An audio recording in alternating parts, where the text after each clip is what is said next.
संग्राम और विजय दोनों भाई थे। लता संग्राम की पत्नी थी। ये जमीन उन्होंने ठेके पर ले रखी थी और उनकी रिहाइश भी उसी मकान में थी। संग्राम मवेशियों का चारा काट कर खतीन की मंडी में ले जाने वाला था। उन्होंने मेरी कहानी पर यकीन कर लिया और लता और सुमित्रा में भी दोस्ती हो गई। मैंने कुछ नोट संग्राम के हाथ में थमा दिए और वो खुश हो गया और फिर वो दोनों भाई हमारी तजवीज पर अमल करने को भी तैयार हो गए। मेरी तजवीज के मुताबिक बैलगाड़ी में लकड़ियां फंसाकर इतनी जगह बनाई गई कि मैं और सुमित्रा आराम से उसमें लेट सकते थे। उसके ऊपर और चारों तरफ चारे के गट्ठे रख दिए जाते तो हम मुकम्मल तौर पर छुप जाते। संग्राम सूरज तुलू होने से पहले ही चारा लेकर रवाना हो जाया करता था। आज हमारी वजह से देर हो गई थी। हम जब रवाना हुए तो सूरज तुलू हो रहा था। हम चारे के गट्ठों के नीचे इत्मीनान से लेटे रहे और बैलगाड़ी चलती रही। गाड़ी में अगरचे एक ही बैल जुता हुआ था मगर उसकी रफ्तार खासी तेज थी। पक्की सड़क वहां से तकरीबन 1 मील दूर थी और खतीन तकरीबन 15 मील के फासले पर। पक्की सड़क पर पहुंचते ही बैलगाड़ी की रफ्तार कुछ और तेज हो गई। पक्की सड़क पर बैलगाड़ी को कम से कम 3 मरतबा रोका गया था। पुलिस जगह जगह चेक कर रही थी। मैंने संग्राम को अच्छी तरह समझा दिया था। चेकिंग के वक्त हम चारे के गट्ठों के अंदर से पुलिस वालों को देख तो नहीं सकते थे, अलबत्ता उनकी आवाजें सुनाई देती रही थी। संग्राम बहुत होशियारी से मामले को संभाले हुए था। तकरीबन 2 घंटों बाद बैलगाड़ी रुक गई। इस मर्तबा संग्राम की आवाज सुनाई दी। वो कह रहा था, मैंने बैलगाड़ी घास मंडी के एक कोने में रोक ली है। मैं ऊपर से गट्ठे उठा रहा हूँ। आसपास कोई नहीं है। तुम लोग जल्दी से बाहर निकल आना। फिर ऊपर वाले गट्ठे उठाए जाने लगे। 2 घंटे इसी तरह बंद रहने से सांस घुटने लगी थी।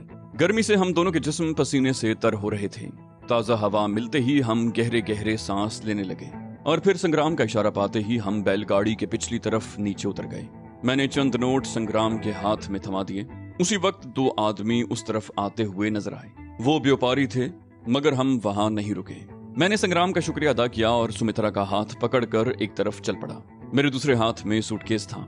घास मंडी से निकलकर हम एक तंग से बाजार में आ गए। धूप और बारिश वगैरह से बचने के लिए पूरे बाजार पर टाट और तरपाल के साइबान तने हुए थे। दुकानदारों ने अपना सामान सड़क तक फैला रखा था जिससे रास्ता मजीद तंग हो गया था। पैदल चलने वाले ही बड़ी मुश्किल से अपना रास्ता बना रहे थे। सितम यह था कि गधा गाड़ियां भी दिखाई दे रही थीं। खतीन का ये बाजार देखकर मुझे लाहौर का अकबरी मंडी वाला बाजार याद आ गया। वहां भी कुछ ऐसी ही सूरत हाल हुआ करती थी। अगर कोई फर्क था तो सिर्फ लोगों का और उनके लिबास का। ये सब राजस्थानी थे। औरतों ने ज्यादातर लहंगे और चोलियां पहन रखी थीं और मर्द अपने रिवायती लिबास में थे। सरों पर रंग बिरंगी पगड़ियां कुछ अजीब मंजर पेश कर रही थी। ये अनाज का बाजार था।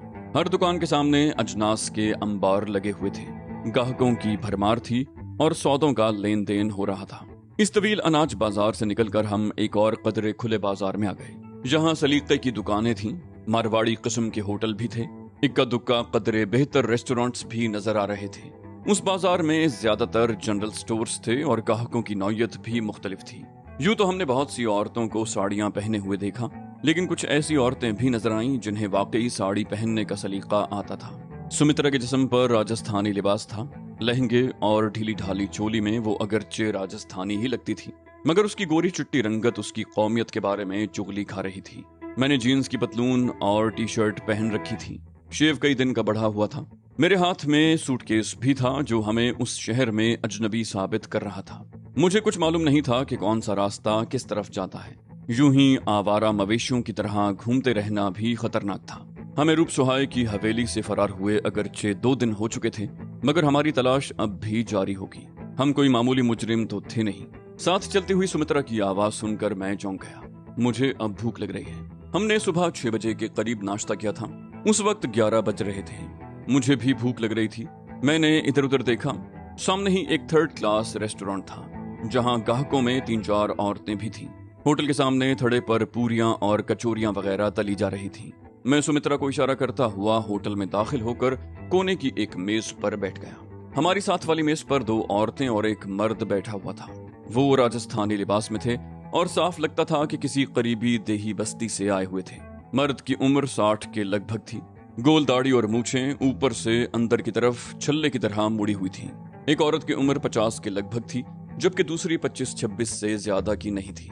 वो भरे भरे जिस्म की मालिक और बेहद हसीन थी। मुझे अंदाजा लगाने में दुश्वारी पेश नहीं आई कि वो बुढ़िया और बूढ़ा मियाँ बीवी थे और वो लड़की उनकी बेटी थी।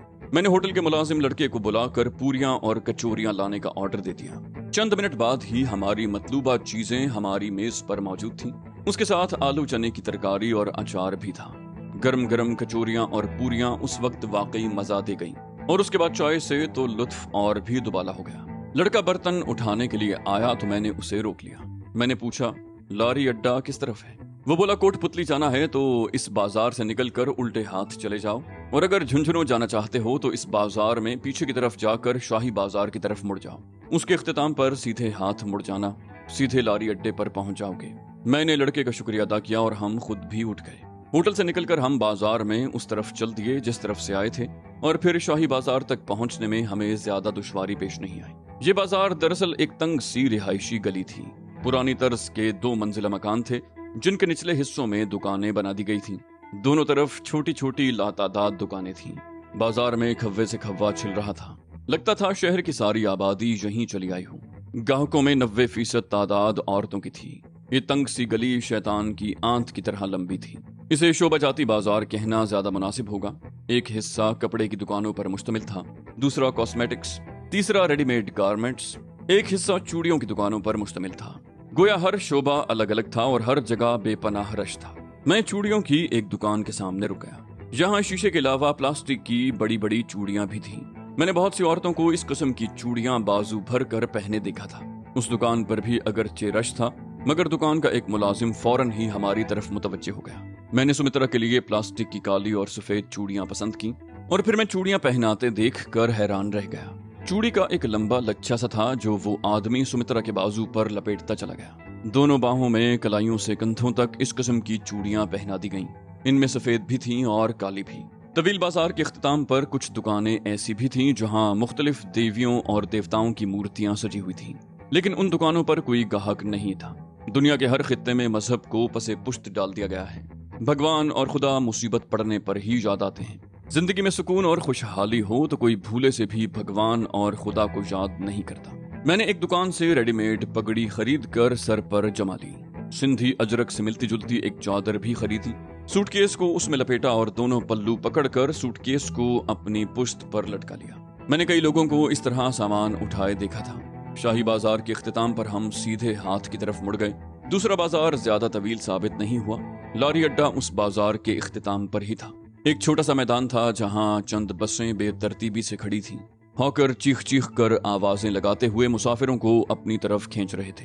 एक मर्तबा रत्ना ने मुझे बताया था कि अगर हम हनुमानगढ़ या गंगानगर पहुंच जाएं तो वहां से निहायत आसानी से पंजाब पहुंचा जा सकता है। बस का वो हॉकर हमें खींचकर छोरों की बस की तरफ ले जाना चाहता था, जबकि मैंने हनुमानगढ़ की बस भी देख ली थी। मैं हॉकर से हाथ छुड़ाकर उस तरफ चल पड़ा। मैंने एक छोटी सी मेज पर बैठे हुए क्लर्क से हनुमानगढ़ के टिकट खरीदे और बस की तरफ आ गया। बस में अगरचे चंद सीटें खाली थीं, मगर ऐसी कोई सीट नजर नहीं आई जिस पर हम दोनों बैठ सकते हैं। सुमित्रा एक औरत के साथ बैठ गई और मैं 2 सीट पीछे एक बूढ़े के साथ। कंडक्टर ने मेरा सूटकेस लेकर बस की छत पर रख दिया। मुसाफिर आहिस्ता आहिस्ता बस में भर रहे थे। मेरे साथ बैठा हुआ बूढ़ा बातों के मूड में था, मगर मैंने अपना सर सीट की पुश्त से लगाकर आंखें बंद कर ली। तकरीबन 15 मिनट के बाद किसी ने मेरे हाथ पर हाथ रख कर झंझोड़ दिया। मैंने आंखें खोली तो सीने में सांस रुकता हुआ महसूस होने लगा। वो पुलिस वाला था, भारी भरकम तवील कामत। उसकी बेल्ट में रिवॉल्वर उड़सा हुआ था। हाथ में तकरीबन 3 फुट लंबी छड़ी थी। उसके चेहरे के नकूश बड़े खौफनाक थे। मोटी मोटी आंखों में खून जैसी सुर्खी थी। बड़ी बड़ी मूंछों ने उसके चेहरे को कुछ और भी खौफनाक बना दिया था। उस पुलिस वाले की आवाज भी उसके चेहरे की तरह खौफनाक थी। ओए, उठकर खड़ा हो, कहाँ जाना है? मैंने सीट पर बैठे बैठे जवाब दिया, हनुमानगढ़ जा रहा हूँ हुक्म, हनुमान मंदिर की यात्रा के लिए। उसके हलक से गुर्राहट सी निकली। तेरे को कहा है कि उठकर खड़ा हो। उस वक्त उसके बेल्ट में उड़से हुए रिवॉल्वर का दस्ता मेरे चेहरे के ऐन सामने था। मेरा दिल चाहा कि रिवॉल्वर खींचकर उसकी सारी गोलियां उसकी तोंद में उतार दूं, लेकिन मैं ऐसा नहीं कर सकता था। मैं उठकर खड़ा हो गया। मेरे दिल की धड़कन तेज हो रही थी। उस वक्त मैंने पिस्तौल अपनी कमर पर पतलून की बेल्ट में उड़स रखा था। मैं समझ गया कि वो मेरी तलाशी लेना चाहता है। अगर उसका हाथ मेरे पिस्तौल को छू गया तो मैं चूहे की मौत मारा जाऊंगा। बस के बाहर दरवाजे के सामने भी मैं एक पुलिस वाले को खड़ा देख चुका था। फरार का कोई रास्ता नहीं था। अलबत्ता यह हो सकता था कि उससे गुत्थम गुत्था हो जाऊं और मरने से पहले उसे मार डालूं। उसने मेरे पहलू थपथपाए, फिर पतलून की जेबों पर हाथ मारा और झुककर पिंडलियां तक थपथपाने लगा, और फिर सीधा हो गया। उसने पूछा, तुम्हारे साथ और कौन है? मेरे मुंह से बेख्तियार निकला, कोई नहीं, अकेला हूं हुक्म। सिपाही ने पूछा, कहाँ के रहने वाले हो? मैंने इत्मीनान से कहा, यहीं का हुक्म, राम गली में मकान है अपना। हमने जिस होटल में बैठकर पूरियां कचौरियां खाई थी, उस गली के मोड़ पर राम गली के नाम का बोर्ड लगा हुआ था, इसलिए मैंने इत्मीनान से ये नाम ले दिया। उसने कहा, काम क्या करते हो? मैंने कहा, राम गली के नुक्कड़ पर एक छोटा सा ढाबा है हुक्म। वो चंद लम्हे सर तपा मुझे घूरता रहा, फिर आगे बढ़ गया। उसने बस के बूढ़े मुसाफिरों से कोई बास पुर्स नहीं की, अलबत्ता मुझ जैसे जवान आदमियों से उल्टे सीधे सवाल करता रहा। ये सवाल उसने सुमित्रा से भी किया था कि उसके साथ और कौन है। सुमित्रा ने पहले मेरी वाली बात सुन ली थी, इसलिए उसने भी यही जवाब दिया कि वो अकेली है। बस का ड्राइवर स्टीयरिंग के सामने बैठ चुका था। उसने इंजन स्टार्ट कर दिया और पुलिस वाले के नीचे उतरने का इंतजार करने लगा। कंडक्टर भी बस में आ चुका था। कंडक्टर ने पुलिस वाले की तरफ देखते हुए कहा, जरा जल्दी कर लो हुक्म, हमारा टाइम हो गया है। पुलिस वाले ने मुसाफिरों पर एक आखिरी नजर डाली और नीचे उतर गया। कंडक्टर ने सीटी बजा दी और बस हरकत में आ गई। बस अड्डे से निकलकर मुख्तलिफ सड़कों पर घूमती हुई जैसे ही शहर से बाहर जाने वाली सड़क पर पहुंची, पुलिस की एक पार्टी ने बस को रोक लिया। वो 4 पुलिस वाले थे, जिनमें एक सब इंस्पेक्टर था। वो बस में घुस आया। वो चंद लम्हे दरवाजे में खड़ा मुसाफिरों को घूरता रहा, फिर अंदर आ गया। 1-2 मुसाफिरों से सवाल जवाब किए, मुझसे भी 2-3 उल्टे सवाल किए और फिर सबसे पीछे वाली सीट पर बैठे हुए एक जवान आदमी को पकड़कर नीचे ले गया। वो चीखता चिल्लाता रहा, मगर सब इंस्पेक्टर ने उसे बस से उतार ही लिया और ड्राइवर को बस ले जाने का इशारा किया। झुंझुनू जाने वाली हाईवे पर आकर बस तेज रफ्तारी से दौड़ने लगी। मैंने अपना सर अगली सीट की पुश्त से टिका लिया और आसपास की सीटों पर बैठे हुए लोगों की बातें सुनने लगा। सब लोग ऊंची आवाज में बातें कर रहे थे। मौजू वही आतंकवादी था जिसने तबाही फैला रखी थी। एक आदमी कह रहा था, एक नारी तो परसों मारी गई, एक बंदा और एक नारी भागन में कामयाब हो गए, पुलिस उन्हीं दोनों को तलाश कर रही है। दूसरे आदमी ने कहा, है तो वो आतंकवादी, पर है बड़ा जीदार, पुलिस के घेरे को तोड़ तोड़ कर भागत रहा है, पर अभी तलक पकड़ा ही न दिया। तीसरे ने कहा, कब तक भागत रहेगा, पुलिस तो पुलिस ही होवे ना, पाताल से भी ढूंढ निकालेगी उसे। एक तो आखिर मारी गई ना, वो भी मारे जावेंगे। मैं सीट की पुश्त से सर टिकाए उनकी बातें सुनता रहा। इससे मुझे अंदाजा हुआ कि हमारी तलाश जोरों पर थी और रास्ते में भी बस को चेक किया जा रहा था। मेरा अंदाजा दुरुस्त निकला। झुंझुनू पहुंचने तक कम से कम 2 जगहों पर बस को रोका गया और हम इन मरहलों से भी खैरियत से गुजर गए। मैं और सुमित्रा एक दूसरे से लाताल्लुक ही बैठे रहे। ये बस हनुमान नगर की थी, इसलिए झुंझुनू शहर के अंदरूनी अड्डे की तरफ जाने की बजाय शहर के बाहर वाले अड्डे पर 3-4 मिनट के लिए रुकी और फिर आगे रवाना हो गई। झुंझुनू से छोरो तक 35-40 मील का फासला भी खैरियत से तय हो गया और फिर हम वहां से मजीद 60 मील आगे सरदार शहर पहुंच गए। ये उस इलाके का सबसे बड़ा कस्बा था, लेकिन बस यहाँ भी बाहर वाले अड्डे पर ही रुकी थी। यहाँ बहुत से मुसाफिर उतर गए थे, मगर उनकी जगह नए मुसाफिर आ गए थे। हमने उस बस पर 12 बजे के करीब अपना सफर शुरू किया था और उस वक्त 4 बजने वाले थे। बस के दोनों तरफ हॉकर खाने पीने की मुख्तलिफ चीजें बेच रहे थे। सुमित्रा ने एक हॉकर से रोटी और पकोड़े ले लिए और मेरी तरफ देखे बगैर खाए जा रही थी। हम दोनों अभी तक अलग अलग सीटों पर ही थे और ये बात हमारे हक में मुफीद साबित हुई थी। जहां भी चेकिंग हुई थी, पुलिस वालों ने हर मुसाफिर से ये जरूर पूछा था कि उसके साथ दूसरा कौन है। अगर हम दोनों साथ बैठे होते तो कोई गड़बड़ हो सकती थी, लेकिन हमारी लाताल्लुकी काम आ गई। सरदार शहर से हनुमानगढ़ तक कोई बड़ा कस्बा नहीं था। ज्यादातर इलाका रेगिस्तान पर मुश्तमिल था। कहीं कहीं जहां पानी और कुछ सब्जा था, वहां छोटी छोटी बस्तियां थीं। मैं एक बार फिर आगे वाली सीट से सर टिकाकर ऊँघने लगा।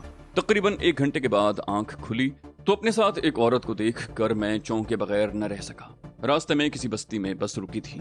मेरे साथ वाली सीट पर बैठा हुआ मुसाफिर उतर गया था और उसकी जगह ये कयामत मेरे पहलू में आन बैठी थी। वो मेरी तरफ देखकर मुस्कुरा दी। मेरे होंठों पर भी मुस्कुराहट आ गई। सीट ज्यादा बड़ी नहीं थी, वो बिल्कुल किनारे पर बैठी हुई थी। मैं भी खिड़की की तरफ लगकर बैठा हुआ था। उसने पूछा, कहाँ जा रहे हो महाशय? मैंने कहा, हनुमानगढ़। उसने कहा, अकेले हो? मैंने कहा, यही समझ लो। वो मानीखेज अंदाज में बोली, मैं भी अकेली हूँ, गंगानगर जा रही हूँ, अगर कहो तो हनुमानगढ़ उतर जाऊं। मैंने कहा, हनुमानगढ़ मेरे लिए अजनबी है, वहां मेरा कोई ठिकाना नहीं।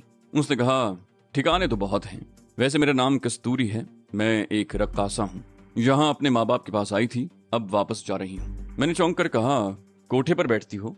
उसने कहा, नहीं, लानत भेजती हूँ कोठे वालियों पर, मैं तो गंगानगर के एक क्लब में डांस करती हूँ। मुझे इससे गरज नहीं थी कि वो कोठे पर बैठती थी या शौकिया तौर पर रक्स को अपना पेशा बनाए हुए थी। मैं तो सिर्फ इतना समझा कि वो शायद मुझ पर मर मिटी थी। हमें भी उस जैसी औरत या किसी भी मर्द की जरूरत थी जो हनुमानगढ़ में हमें रात गुजारने का ठिकाना फराहम कर सके, क्योंकि ये बस शाम के लगभग हनुमानगढ़ पहुंचने वाली थी और शाम के बाद गंगानगर की तरफ वहां से कोई बस नहीं जाती थी।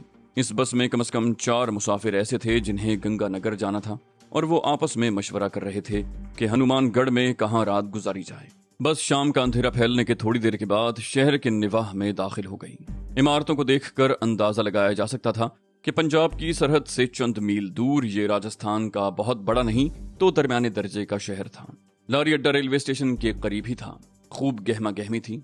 मैंने बस से उतरकर अपना सूटकेस उतरवाया जो चादर में लिपटा हुआ था। चादर के किनारे पकड़कर मैंने सूटकेस पहले की तरह पुश्त पर लादा। कस्तूरी के पास एक शोल्डर बैग था जो उसने कंधे पर लटका लिया। उसके साथ चलते हुए मैंने सुमित्रा को इशारा किया। वो हमारे पीछे पीछे चलती रही। लारी अड्डे से निकलकर कस्तूरी एक घोड़ा गाड़ी पर बैठ गई। हम दोनों अगली सीट पर बैठे थे। पिछली सीट पर पहले ही से एक बूढ़ा आदमी बैठा हुआ था। सुमित्रा भी उसके साथ बैठ गई। घोड़ा गाड़ी शहर की मुख्तलिफ बारौनक सड़कों से होती हुई एक कच्ची आबादी के सामने रुक गई। मैं और कस्तूरी नीचे उतर आए, जबकि सुमित्रा ने भी हमारी तकलीद की। उसने गाड़ी बान से पूछकर किराया अपने पल्ले से दिया। बस्ती के साथ एक मंदिर भी था जिसके गेट पर बत्तियां जल रही थीं। कस्तूरी उस मंदिर के साथ एक कुशादा गली में मुड़ गई और तकरीबन 20 गज का फासला तय करने के बाद मंदिर के पिछवाड़े एक और तंग सी गली में मुड़ गई। मैंने उस गली में मुड़ते हुए गर्दन घुमाकर पीछे देखा। सुमित्रा भी उसी तरफ आ रही थी। गली में तारीकी थी। एक मर्तबा मुझे किसी पत्थर से ठोकर लगी और मैं गिरते गिरते बचा। चंद गज आगे जाकर कस्तूरी एक मकान के सामने रुक गई। उसने बैग में से चाबियों का गुच्छा निकाला और टटोल कर दरवाजे पर लगा हुआ ताला खोलने लगी। दरवाजा खोलकर वो पहले अंदर दाखिल हुई। इस दौरान सुमित्रा भी करीब पहुंच चुकी थी। मैं उसका हाथ पकड़कर अंदर दाखिल हो गया और आहिस्तगी से दरवाजा बंद कर दिया। दूसरे ही लम्हे चट की हल्की सी आवाज उभरी और कमरा रोशनी से भर गया। कस्तूरी बत्ती जलाकर जैसे ही मुड़ी, मेरे करीब सुमित्रा को देखकर उछल पड़ी। उसके मुंह से हल्की सी गुर्राहट निकली। ए, कौन हो तुम? अंदर क्यों आई? मैंने कहा, घबराओ नहीं, ये मेरी दोस्त है और तुम्हारी तरह एक माहिर फन रक्कासा है। उसने मुझे घूरा बोली, मगर तुमने कहा था कि तुम अकेले हो। मैंने कहा, उस वक्त तो मैं अकेला ही था। ये इत्तेफाक से दूसरी सीट पर बैठी हुई थी। बस से उतरकर हमारे पीछे पीछे आ गई है। तुम्हें परेशान होने की जरूरत नहीं है। ये बेचारी बड़ी मासूम और मजलूम है, बिल्कुल मुदाखलत नहीं करेगी। इसे तुम गूंगी बहरी समझ लो। उसने एक बार फिर मुझे घूरा बोली, क्या तुम जानते हो इसे? मैंने जवाब दिया, कहा ना मेरी दोस्त है। बस में हमें अलग अलग सीटों पर जगह मिली थी। फिर न जाने कब तुम मेरे साथ वाली सीट पर आ गई। दरअसल हमें भी गंगानगर ही जाना है। रात यहाँ गुजारनी थी, मगर हमारे पास कोई ठिकाना नहीं था। मैंने तुम्हारी पेशकश कबूल की और हम तुम्हारे साथ चले आए। ये लड़की बिल्कुल बेजरर है। तुम जिस मकसद के लिए मुझे यहाँ लाई हो, ये उसमें रुकावट नहीं बनेगी। वैसे भी इस मकान के शायद 2 या 3 कमरे हैं। ये एक कमरे में पड़ी रहेगी। कस्तूरी ने गहरा सांस लेते हुए कहा, ठीक है। और वो सुमित्रा का हाथ पकड़कर उसे एक दरवाजे की तरफ धकेलने लगी। बोली, तुम रात इस कमरे में रहोगी। थोड़ी देर में मैं बाजार से भोजन वगैरह ले आऊंगी तो तुम्हें भी खिला दूंगी। आराम से रात भर पड़ी रहना। हम एक और कमरे में आ गए। ये साफ सुथरा कमरा था। बेड पर आरामदेह बिस्तर बिछा हुआ था। फर्श पर दरी बिछी हुई थी और 2 कुर्सियां भी पड़ी हुई थीं। आतिशदान के कारनस पर आराइश की चंद और चीजों के अलावा हनुमान की पीतल की एक मूर्ति भी रखी हुई थी। कस्तूरी ने एक कुर्सी की तरफ इशारा किया। बोली, बैठो, मैं शंकर को बुलाती हूँ ताकि वो हमारे लिए खाना ले आए। वो मकान से बाहर चली गई। उसकी वापसी में 10 मिनट से ज्यादा नहीं लगे। वो मेरे सामने बड़ी बेहिजाबी से पलंग पर बैठ गई। उसने बताया कि वो एक काश्तकार की बेटी है। उसे बचपन से ही नाच गाने का शौक था। जरा बड़ी हुई तो उसने हनुमानगढ़ ही के एक गुरु से रक्स और गायकी की बाकायदा तालीम हासिल की। 16 साल की उम्र में उसने सबसे पहले यहीं के हनुमान मंदिर में अपने रक्स का मुजाहरा किया। कुछ अरसे तक वो मंदिर में ही अपने फन का मुजाहरा करती रही। फिर अपने गरीब माँ बाप की माली इमदाद करने के लिए एक मकामी होटल में डांस करने लगी। मगर मंदिर का पुजारी गुलाब सिंह उसे दोबारा मंदिर में ले आया। गुलाब सिंह कई रोज तक उसे पामाल करता रहा। इस दौरान वो तहखाने में ही कैद रही। गुलाब सिंह पूजा के वक्त मंदिर में जाता और वापस आकर शराब के नशे में धुत हो जाता। इस दौरान कस्तूरी ने 1-2 मरतबा तहखाने से भागने की कोशिश की, मगर हर मरतबा पकड़ी गई और गुलाब सिंह ने उसे धुनक कर रख दिया। गुलाब सिंह ने कई रोज बाद उसे तहखाने से बाहर निकाला और ये धमकी दी कि अगर उसने उसके बारे में जबान खोली तो वो उसे जिंदा नहीं छोड़ेगा। कस्तूरी कुछ अरसा बेदिली से मंदिर में रक्स का मुजाहरा करती रही, फिर वहां से भाग निकली। उसने मंदिर के पुरोहितों और पुजारियों के बारे में बहुत कुछ सुन रखा था, लेकिन उसे कभी यकीन नहीं आया था। और जब अपने साथ वो सब कुछ बीती तो उसे धर्म से नफरत हो गई। मंदिर से भागकर उसने एक ठाकुर के यहाँ पनाह ली। ठाकुर बहुत ताकतवर था। गुलाब सिंह में उसका मुकाबला करने की हिम्मत नहीं थी। अलबत्ता ये खतरा जरूर था कि कस्तूरी उसका राज न खोल दे। अगर ऐसा हुआ तो ठाकुर उसे जेल में डलवा देगा। लेकिन कई रोज गुजरने के बाद भी जब ऐसा कुछ न हुआ तो गुलाब सिंह मुतमईन हो गया कि कस्तूरी उसके बारे में जबान नहीं खोलेगी। ठाकुर की बीवी और 2 छोटे बच्चे थे। हवेली बहुत बड़ी थी। उसने एक अलग थलग कमरा कस्तूरी को भी दे दिया। ठाकुरों में दाश्ताएं रखना भी बड़ी शान की बात समझी जाती थी, इसलिए ठाकुर की बीवी को भी हवेली में कस्तूरी की मौजूदगी पर कोई एतराज नहीं हुआ। कस्तूरी 1 साल तक ठाकुर की रखेल बनकर रही। फिर आजादी हासिल करके गंगानगर अपने ताऊ के पास चली गई। गांव में माँ बाप के पास इसलिए नहीं गई कि पुजारी गुलाब सिंह परेशान करेगा, जबकि गंगानगर में ताऊ के पास से ऐसा कोई खतरा नहीं था। उसने कहा, मेरा वो ताऊ दरअसल मेरे पिताजी का चचाजाद भाई था। गंगानगर में उसका अखाड़ा था। वो अपने इलाके का बड़ा नामी गिरामी पहलवान था। इलाके में उसका रोब भी बहुत था। इसलिए मैं उसके पास आई थी कि गुलाब सिंह मेरा कुछ नहीं बिगाड़ सकेगा और ताऊ के पास मुझे हर किस्म की सुरक्षा मिलेगी। ताऊ उम्र में मेरे पिताजी से 4-5 साल बड़ा था, मगर वो कसरत किया करता था। उम्र में भी छोटा लगता था और बड़ा ठोस जिस्म था उसका। ताऊ के पास रहते हुए पुजारी गुलाब सिंह या कोई और तो मेरा कुछ नहीं बिगाड़ सका। मगर एक रोज ताऊ ने भंग पीते हुए मुझे दबोच लिया। मैं उसकी बेटी सम्मान थी, लेकिन उसने कोई परवाह न की और फिर ये उसका मामूल बन गया। मैं अपने ताऊ से तंग आ चुकी थी और फिर एक रोज उसने अपने एक दोस्त को भी उसमें शामिल कर लिया। बलबीर सिंह एक होटल का मालिक था और फिर वो मुझे ताऊ के कब्जे से निकाल ले गया। बलबीर सिंह हमदर्दी की बिना पर मुझे ताऊ के शिकंजे से निकाल कर नहीं लाया था। उसके अपने कुछ मकासद थे। उसने अपने होटल में स्टेज तैयार करवाया और मैं वहां रक्स करके ग्राहकों का दिल बहलाने लगी। हनुमान मंदिर के पुजारी गुलाब सिंह को मौका मिल गया। उसने एक बार फिर मुझ पर कब्जा जमाने की कोशिश की। वो मुझे जबरदस्ती यहाँ से ले जाना चाहता था, मगर बलबीर सिंह के हाथों मारा गया। बलबीर सिंह भी गिरफ्तार हो गया और उसे कत्ल के जुर्म में उम्र कैद की सजा हो गई। मेरा ख्याल था कि अब मुझे इन झमेलों से मुक्ति मिल गई है, मगर मेरी ये आशा पूरी नहीं हुई। बलबीर सिंह का बेटा रघबीर सिंह शायद बहुत अरसे से किसी ऐसे ही मौके की तलाश में था। उसे भी हया नहीं आई। मैं सोने की चिड़िया थी। रघबीर सिंह की हवस की आग भी बुझाती और उसके लिए कमाई का जरिया भी बनती रही। मेरी वजह से उसका होटल खूब चल रहा था। 1 साल के अंदर अंदर उसने होटल को नाइट क्लब बना लिया। मैंने 1-2 मरतबा भागने की कोशिश की, मगर कामयाब ना हो सकी और आखिरकार मैंने हालात से समझौता कर लिया, क्योंकि मैं जानती थी कि जहां जाऊंगी मेरे साथ यही सब कुछ होगा। कस्तूरी चंद लम्हों को खामोश हुई, फिर बोली, मैं मुस्तकिल तौर पर रघबीर सिंह के पास ही रहने लगी। महीने में 1-आध मरतबा यहाँ आकर हनुमान मंदिर में रक्स करती हूँ। 2-3 महीने माता पिता से मिलने के लिए गाँव भी जाती हूँ। उनकी जमीन महाजन के पास गिरवी रखी हुई है। वो 20 साल से कर्जा अदा कर रहे हैं, मगर सूद ब्याज के चक्कर में वो कर्जा आज भी असल से कई गुना ज्यादा है। मैं अपने माता पिता की थोड़ी बहुत मदद कर देती हूँ, जिससे उनका गुजारा हो जाता है। मैं 2 दिन पहले गाँव गई थी। वापसी पर मेरा यहाँ रुकने का कोई इरादा नहीं था। रात 11 बजे एक ट्रेन गंगानगर जाती है, उससे चली जाती। मगर बस में तुम्हें देखकर मैंने यहाँ रुकने का फैसला कर लिया। लेकिन मुझे मालूम नहीं कि कबाब में एक अदद हड्डी भी मौजूद है। मैंने कहा वो हड्डी बिल्कुल बेजरर है। मैंने सुमित्रा को भी उसी कमरे में बुला लिया। कस्तूरी ने नाक भूं तो चढ़ाई, मगर चंद मिनट के बाद उसने सुमित्रा को कबूल कर लिया और वो दोनों जल्द ही एक दूसरे से बेतकल्लुफ हो गईं। सुमित्रा सूरत हाल को समझ रही थी। उसके दिल में ऐसी कोई बात नहीं आई, बल्कि वो बड़ी खूबसूरती से कस्तूरी को शीशे में उतारने की कोशिश कर रही थी। सुमित्रा ने बड़ी होशियारी से कस्तूरी से बहुत कुछ मालूम कर लिया।